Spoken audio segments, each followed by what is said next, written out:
Bonjour à toutes et à tous, c'est le docteur Damou, j'espère que vous allez bien. Aujourd'hui, pourquoi les restaurants coûtent aussi cher?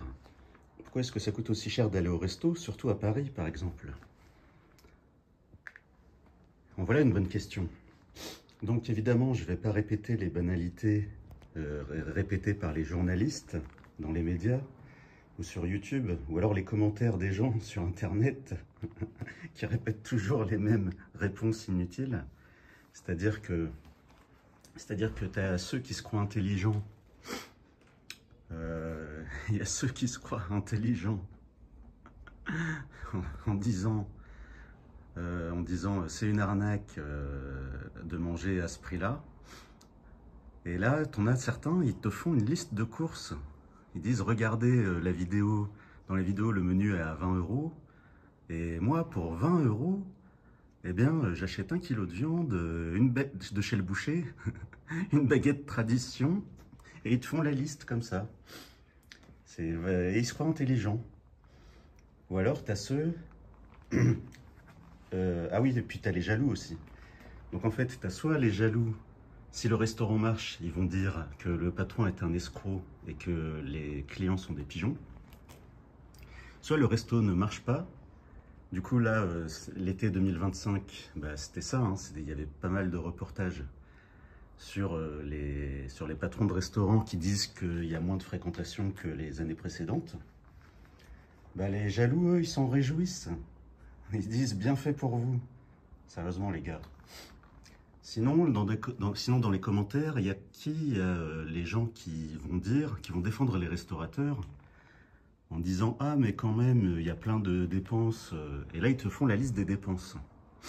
Donc moi, je vais vous expliquer les raisons dont presque personne ne parle. Voilà, je prends des précautions oratoires. Alors, je parle en tant que client, d'abord. Et ensuite, parce que j'ai vu tous les épisodes de Cauchemar en cuisine avec Philippe Etchebest. Donc en tant que client, je parlais de Paris.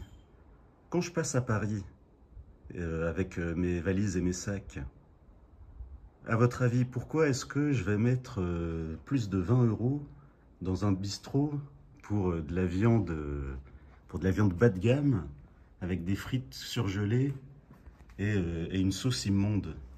Bah, la première raison pour laquelle on paye trop cher certains restaurants à Paris, bah, c'est d'abord pour la sécurité en fait. C'est-à-dire que quand je suis avec mes grosses valises, je suis content d'avoir un endroit sûr où je peux poser mes affaires, aller au petit coin si j'ai besoin d'y aller.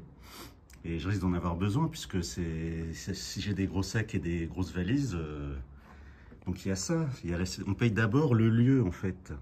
C'est-à-dire que si le resto chinois près de la gare Montparnasse, il y en a un, enfin, je sais pas s'ils sont chinois ou thaïlandais ou quoi. Bref, en tout cas, ça ressemble à un resto chinois. Vous savez, les traiteurs là.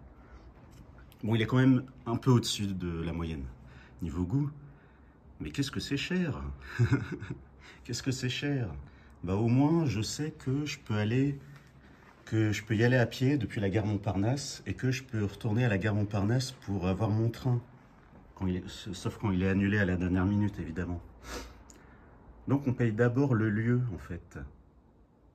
Donc là, c'est valable pour les voyageurs, comme le voyageur que vous voyez à l'écran, ce petit panda qui me sert de batterie. D'ailleurs, je ne vais pas vous montrer l'endroit où on me branche, par pudeur. Par pudeur, je ne vais pas vous montrer l'endroit où on met la prise. Ah zut, il commence à pleuvoir. Bon, j'accélère. Ouais, du coup, je vais pas faire... Si, je vais le dire. Donc le panda, c'est l'animal le moins raciste parce qu'il est à la fois noir, blanc et asiatique. Voilà. C'est comme Oui, je vais le dire. C'est comme l'humoriste qui avait dit que les malgaches sont moitié noirs, moitié blancs, moitié asiatiques. Bref. Alors, qu'est-ce que je disais? Donc, en tant que client, il y a ça. Ensuite, à Paris, à Paris, c'est pas comme en province, en fait. Une bonne partie des gens, ils ont un logement trop petit pour recevoir des gens et faire des grosses bouffes, en fait. C'est pour ça qu'ils sortent tout le temps. C'est pas comme dans les petites villes. Enfin bref, je dis pas ça contre les petites villes, mais voilà quoi, après 20 h, faut chercher quoi. Même le soir du Nouvel An, faut chercher. Et on trouve rien. Donc, qu'est-ce que je disais? Donc ça, c'est le point de vue du client. On paye d'abord le lieu, c'est-à-dire qu'à Paris, on se déplace en fonction aussi de la sécurité du trajet. Eh oui, en fonction de l'heure et du lieu, eh ben, on va préférer aller à un endroit plutôt qu'à un autre. Donc on paye aussi ça en fait. Donc ça, c'est le point de vue du client. Pourquoi est-ce qu'il paye aussi cher? C'est pour toutes ces raisons-là. Ensuite, le point de vue du restaurateur, que je ne suis pas, bah, c'est que donc les gens qui seront intelligents en faisant la liste des dépenses mensuelles du patron, bah, ils oublient deux trucs importants. C'est que quand tu as ta propre affaire, premièrement, tu as investi de l'argent, tu as sûrement quitté un travail qui te rapportait plus d'argent, tu as investi, tu t'es endetté, tu as emprunté. Et donc oui, bah, dans le prix du menu que tu vas vendre, eh bien, il y a aussi de quoi rembourser tes emprunts. Et la deuxième chose, donc les gens qui seront intelligents en faisant la liste des dépenses mensuelles, bah, en fait, quand on travaille à son compte, on doit aussi mettre de l'argent de côté, en fait. C'est-à-dire que si on perd tout, bah, on perd tout. À moins d'être un super resto où les gens réservent un mois à l'avance ou plus, bah tu sais jamais combien tu auras de clients le lendemain en fait. Donc il faut avoir de l'argent d'avance pour les futures dépenses. Donc ça aussi tu le fais payer aux clients d'aujourd'hui. Voilà pour aujourd'hui, il se met à pleuvoir, donc je vais rentrer, je vais mettre mon panda à couvert. Ah oui, et ses pattes, elles font ventouse aussi. Ça, c'est bien ça. Donc, voilà, le panda et moi, on va rentrer parce qu'il pleut. Et on n'aime pas ça. Si vous êtes allé au bout, pensez à mettre un like, ça fait plaisir. Pensez à vous abonner si ce n'est pas déjà fait. Et à bientôt pour la prochaine vidéo.